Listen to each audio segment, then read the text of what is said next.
This whole idea of barefoot running is certainly a big topic in our industry. And the idea of barefoot running in and of itself may not be the most important element in our discussion. In other words, whether to barefoot run or not may not be the most important element of that discussion.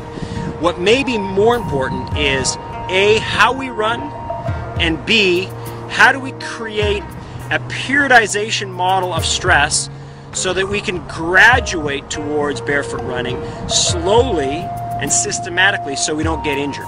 So in other words, if I do too much too soon, my body's not used to it, it's going to get injured. In other words, if I go to barefoot running right away and I start running 5K, if my body's not used to it, that will in itself lead to injuries. And it may not be that I barefoot ran, it may just be that I barefoot ran too much too soon.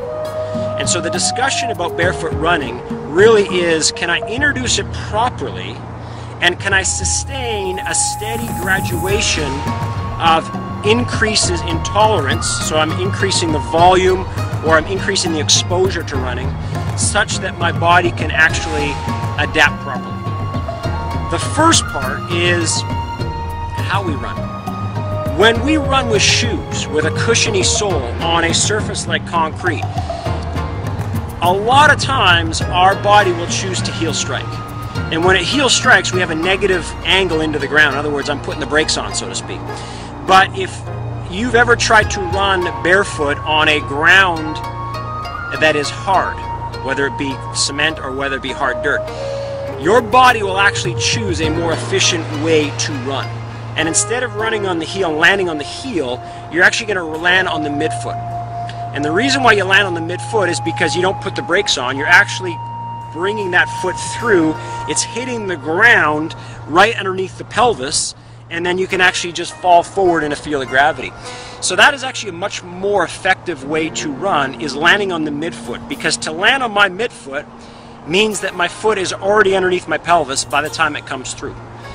And the cool thing about that is that if I land with the foot on the ground and my pelvis is directly over top, I simply lean forward in a field of gravity and then I take my next step.